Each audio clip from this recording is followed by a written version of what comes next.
নমস্কার বন্ধুরা, আশা করি আপনারা সবাই ভালো আছেন, সুস্থ আছেন। আমার চ্যানেলে আপনাদের সবাইকে আবারও একবার ওয়েলকাম জানিয়ে আজ বানাচ্ছি মা ঠাকুমার আমলে শিলেবাটা মশলায় কোনো রকম ম্যারিনেশন ছাড়াই দুর্দান্ত স্বাদের মটন কষা রেসিপি। সুন্দর এই রেসিপি পুরোটা দেখার জন্য অনুরোধ রইল। চলুন তাহলে দেখে নেওয়া যাক এই রেসিপি।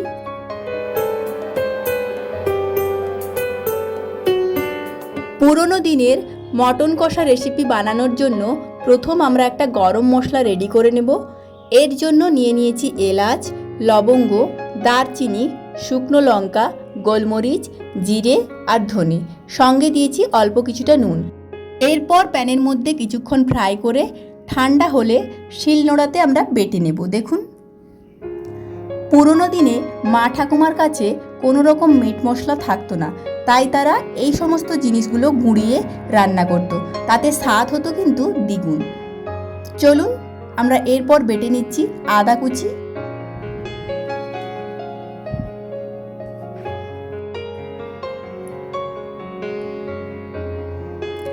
আদাটা বেটে নেওয়ার পর আমরা নিয়ে নিচ্ছি রসুন।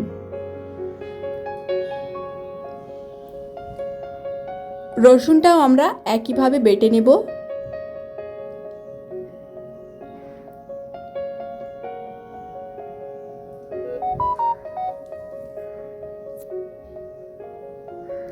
এরপর বেটে নেব শুকনো লঙ্কা।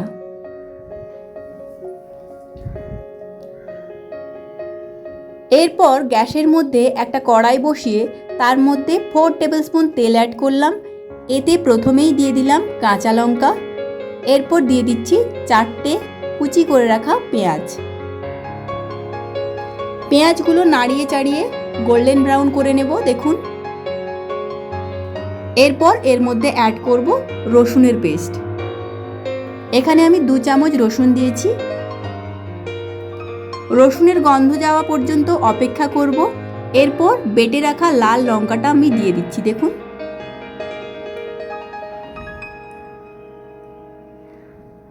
লঙ্কা কিছুক্ষণ মেরে নেওয়ার পর আমি দিয়ে দেব আদার পেস্ট।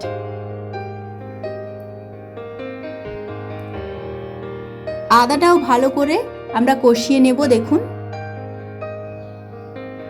এতে আমি অল্প কিছুটা শিলনোড়া ধোয়া জল অ্যাড করলাম, যাতে সমস্ত মশলাগুলো ভালো করে কষে যায়। এর মধ্যে দিয়ে দিচ্ছি 2 চামচ হলুদ গুঁড়ো,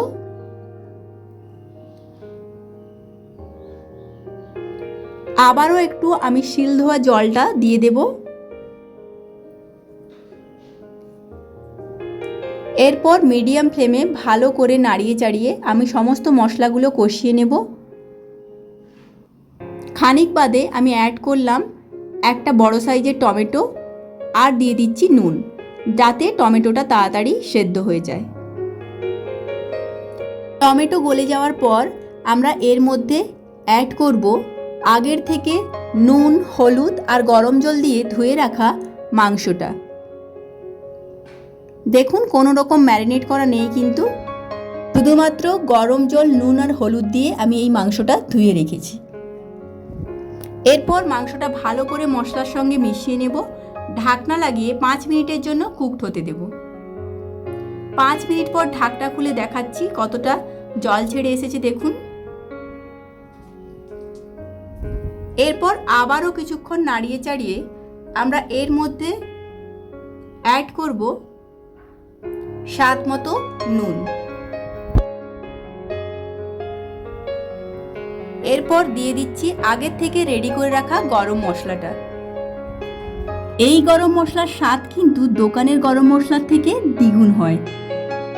এরপর মাংসের সঙ্গে ভালো করে নাড়িয়ে চাড়িয়ে ওপর থেকে 2 বাটি গরম জল অ্যাড করে নেব। এরপর জলটা আমরা মাংসের সঙ্গে ভালো করে মিশিয়ে 30 মিনিটের জন্য ঢাকনা লাগিয়ে কুকড করে নেব। 30 মিনিট পর ঢাকনা খুলে দেখিয়ে দিচ্ছি কেমন সুন্দর রংটা এসেছে। দেখুন, স্বাদটাও কিন্তু দুর্দান্ত হয়েছে। সুন্দর এই রেসিপি ভাতের পাশে থাকলে 1 থালা ভাত নিমেষে উধাও হবে, কথা দিচ্ছি। পুরো ভিডিওটা ভালো লাগলে অবশ্যই একটা লাইক দেবেন, পাশে থাকার অনুরোধ রইল।